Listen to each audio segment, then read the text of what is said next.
சிறார்கள் தினமும் சுவையான தின்பண்டங்களை சாப்பிட விரும்புவார்கள். குறிப்பாக பிஸ்கட், குக்கீஸ்களை அதிகம் விரும்புவார்.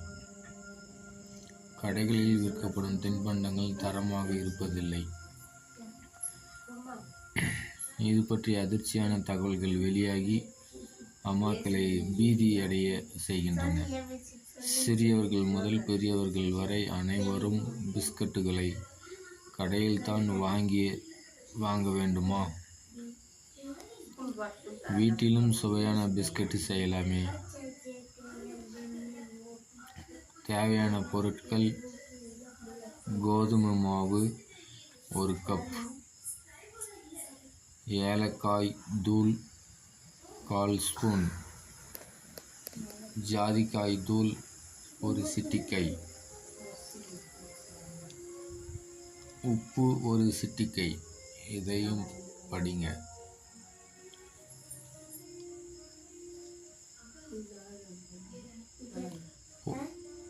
போலிகள் பலவிதம், ஒவ்வொன்றும் ஒரு விதம், அறுசுவை.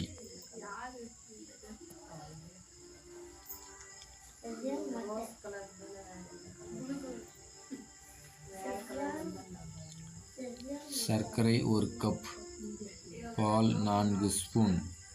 செய்முறை: ஒரு பாத்திரத்தில் கோதுமை மாவு, உப்பு, ஏலக்காய் தூள், ஜாதிக்காய் தூள் சேர்த்து கலந்து கொள்ளவும். மற்றொரு கிண்ணத்தில் நெய், சர்க்கரை சேர்த்து கலக்கி கோதுமை மாவில் சேர்க்கவும். அதன்பின் பால் சேர்த்து நன்றாக பிசைந்து கொள்ளவும். இந்த கலவையை ட்ரேவில் கொட்டி பரப்பி விடவும்.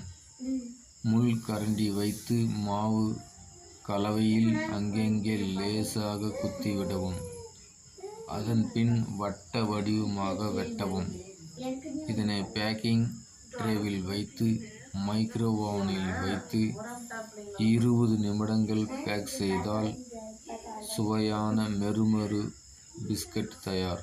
பிஸ்கட்டுகளை காற்று புகாத டப்பாவில் வைத்து கொண்டால் பல நாட்கள் கெடாமல் இருக்கும். குட்டீஸ்களும் வயதானவர்களும் விரும்பி சாப்பிடுவார் இந்த பிஸ்கட்டை. தரமான பிஸ்கட், சுவை